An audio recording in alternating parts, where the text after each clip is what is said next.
I recently made a video called the top 5 reasons to have a career in the information technology field.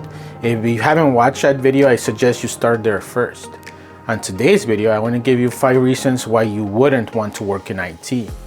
I will give these reasons from my point of view, as I have been doing IT for many years now. This is not meant to discourage you from pursuing a career in IT, but to give you an idea of what can be expected. This is Jesse Sanchez, and thanks for tuning into the Ultra Tech channel. Let's get started.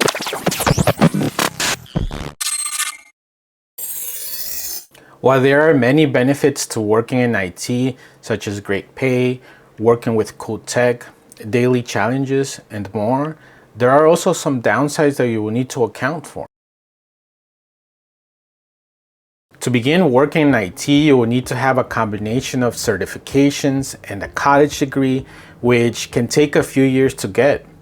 With some careers, when you finish your college education, that's the end of your schooling for you, and you simply work in that field until you retire. When working in IT, even after graduating college, you will have to constantly keep learning. You will have to do that by either continuing education or to renew already acquired IT certifications, or to get brand new ones at a more expert level.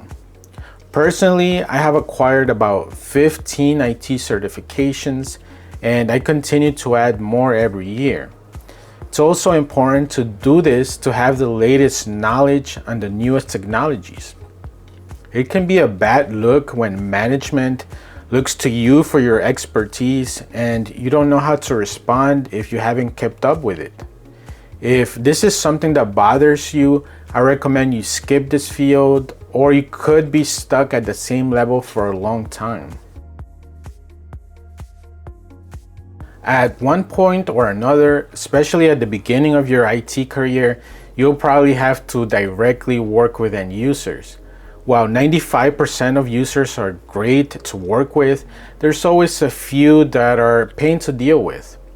You will run into entitled managers that are impossible to help, users that refuse to put in tickets and think you are their personal assistant, and people that think they can abuse you.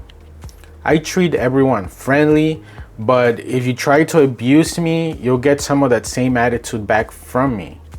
I remember working with someone that kept slamming papers on my desk so I couldn't help him with a ticket, and until he kept doing this over and over, and then one day I had enough and I firmly told him, "Stop slamming papers on my desk or you will not get any further help from me." After a heavy blush from him, he did stop. This is one example.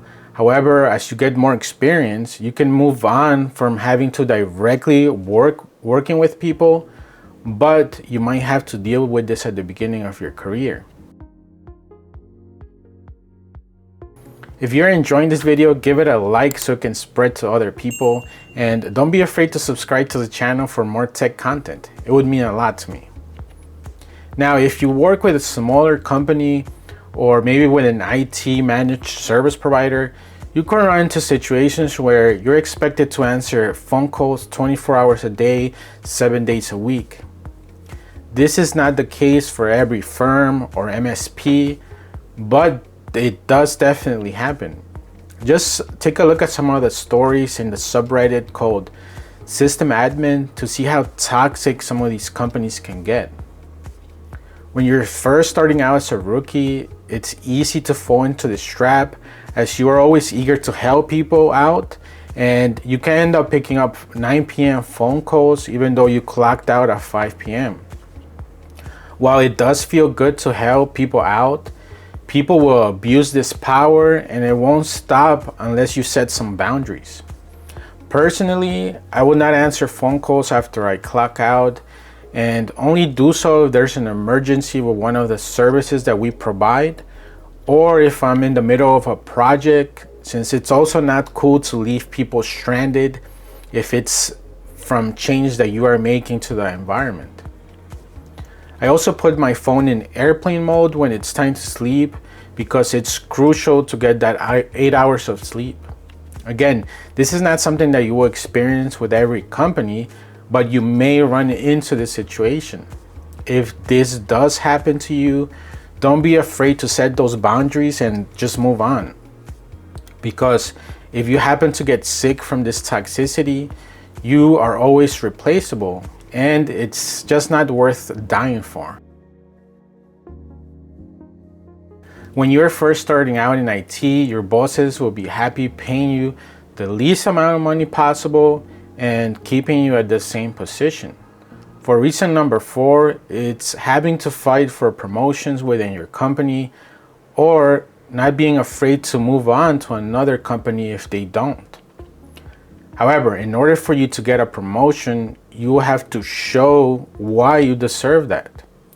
The first thing you can do is having a clean, good track record. Always document your projects, do your research, and learn from your mistakes.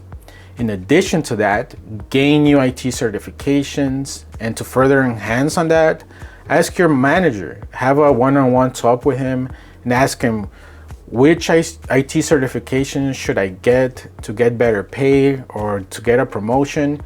And you may be surprised, but if you simply just ask, they can give you valuable feedback.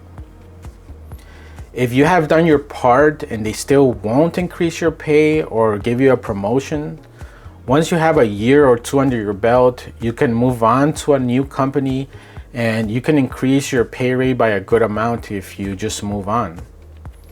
If you're not willing to do the above, you can get stuck at that same pay and at that same level for many years. Reason number 5 not to do IT is if you don't do good under high stress situations. Most IT positions can get highly stressing. Not every single day, but at times. The reason for this is because we're in charge of IT services that can fail at any time. When that happens, you can be stuck with your whole company, unable to do any work, and everyone will look at you and pressure you to get the services restored as fast as possible. What you can do to prepare for this is always having good backups of your data, cybersecurity training for your end users, and staying up to date with all security patches for all systems. However, even with all those good best practices in motion, all it takes is one person clicking on the wrong link to bring your whole network or data infrastructure down. In my experience, I've had to deal with ransomware attacks, which was mitigated by having good backups. I've had to restore servers from backups, and I've even had to configure a switch and a router with management breathing down my neck. There are times when having a thick skin can help, but in the end, you just have to keep cool, breathe, and know that the worst that can happen is you losing your job. But if you actually just try without panicking, you can solve most problems by keeping your composure. I also like to test out any changes in a lab environment first, so I can be aware of any disruptions and have solutions ahead of time. I hope this video can help you out to see some of the negatives of working in the IT field. If you think you can overcome these, there's a good chance you will have a great career working in this field.